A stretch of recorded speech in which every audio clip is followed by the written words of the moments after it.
আসসালামু আলাইকুম, আশা করি সবাই ভালো আছেন। ছোলাবুট যে পাক করছিলাম অল্প পরিমাণ আসলে, তো এটা দিয়ে বই পড়লাম খাওয়া দাওয়া করতে। আর রাতের খাওয়া দাওয়া শেষ করে ঘুম পড়ছিলাম। আর সকালবেলা 8টার দিকে ঘুমি ঘুম দুইটা চেক করতেছিলাম অনলাইনের ভিত্তি লাল লাল একটা ফল আনছি, এটা কেমনে পাক করে এর আগে কোনো সময় পাক করি নেই। আর প্রায় আধা ঘন্টার মতো গাডাগাডি করার পর বুঝতে পারছি যে এটা পাক করেও খাওয়া যায়, আবার সালাদ হিসাবে খাওয়া যায়। আমার মনে হয় সালাদ হিসাবেই বেশি খাই। আমি মূলত এইসব জিনিস আগে কোনো সময় কিনি না। সেদিনকার মার্কেটে গেছিলাম যে এই সময় সস্তায় পাইছি এইগুলো 4 রিয়াল করে কিলো, এই জন্য 2 পিস লইয়েছি। কেনার সময় তো খুব আগ্রহ করে কিনছি, কিন্তু এটা পাক করবো মানে কেমন এটা একটুও চিন্তা করি নাই। যাই হোক, ভিডিওর ভিতরে যে কয়টা আইটেম দেখলাম বেশিরভাগই সালাদ বানায়, আর যা রান্ধনী আইটেম হয় একটা আমার পক্ষে বানানো সম্ভব না। এই জন্য চিন্তা করলাম এইসব জিনিস বাদ দিয়ে থুই নিজের যেমনি পাক করতে মন চাইতেছে এমনি পাক করে হেলাই, এমনি নর্মাল ভাবে বাজি করে হেলাম মনে। আর বাজি করার জন্য কুচই যখন রেডি করছি দেখি গাবলার ভিতরে এত পরিমাণ লাল হয়ে গেছে পানি, মনে হচ্ছে যখন দুই একটা গরু কেটে জবাই দিয়ে রাখছি। যতবার ধুইতে আসলাম অতবারই দেখি লাল পানি বেড়ে, এই জন্য 3 সাইডের মতো ধোয়া দিয়ে শুরু করে দিলাম পাক শাকের কাজ। আর একদম হুদা খালি বাজি করবো, এই জন্য চিন্তা করলাম কয়েকটা চিংড়ি মাছও ভিতরে দিয়ে দেয়। এই জন্য কয়েকটা চিংড়ি মাছ কুটে আবার রেডি করে রাখলাম।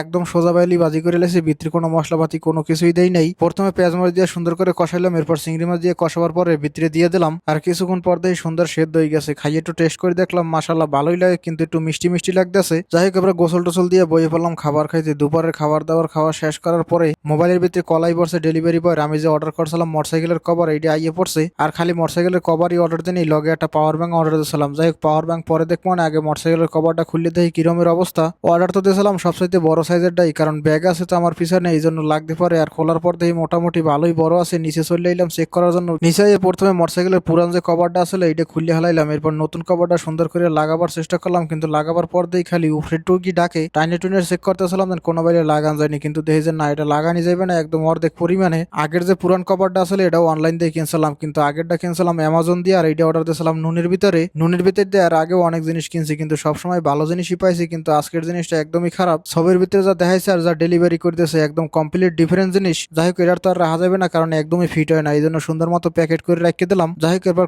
পাওয়ার ব্যাংকটা খুললে দেখি এটার কি অবস্থা। খোলার পর দেখি এটার কোয়ালিটি তো ভালোই আছে, কিন্তু এটার ভিতরে চার্জে কতক্ষণ বয়স যায় ব্যবহার করার পরই বুঝতে পারবো। এমনিতে নর্মালি পাওয়ার ব্যাংক কিনলে ফুল চার্জ না দেওয়া থাকলেও অর্ধেক পরিমাণ থাকে, কিন্তু এটার ভিতরে দেখি একদম কমপ্লিট ডেড হয়ে রয়েছে। যাই হোক, চার্জে বয় রেখে ডিউটি ড্রেস ট্রেস পরে রেডি হয়ে চলে এলাম ডিউটিতে। আজকের বৃহস্পতিবার, সপ্তাহের শেষ দিন। আর ডিউটিতে প্রথমে চা খাওয়ার জন্য পানি বয় দিলাম, আর কিছুক্ষণের ভিতরে চার পানি গরম হয়ে গেছে, চা বানাইয়ে রেডি করে হেলাইলাম। আজকের আবার অফিসের ভিতরে পার্টি আছে, এই জন্য চা দুই বের করে বানাইতে হবে। এই জন্য প্রথমে এক ফির বানাই সবকিছু রেডি করে রাখিয়ে আবার নতুন করে বানাইলাম। যাই হোক, প্রথমে চা বানাই রেডি করে দিয়ে এলাম, এরপর দেখেন গাওয়া হয়ে গেছে, আর গাওয়া সুন্দর মতো রেডি করে দিয়ে শুরু করলাম। চা গাওয়া যে বানাইছি এতক্ষণ ধরে আর কেতলিগুলো ধোয়ার কাজ, আর সুন্দর মতো সবকিছু ধুয়ে রেডি করে রাখার পরে বইয়ে বইয়ে অপেক্ষা করতেছিলাম যেন কেউ ডাক ডোক দেয়নি। এর ভিতরে আমার মুদিরে আবার 1 প্লেট কেক লই এসে ওদিকে পার্টির ভিতরে কেক কাটছিল এই জায়গায় দিয়ে। যাই হোক, কেক টেক খাওয়ার পরে আস্তে আস্তে কেক কাটার যে যন্ত্রপাতি আসলে চাকু টাকু এইগুলো সুন্দর করে ধুইতে আসলাম।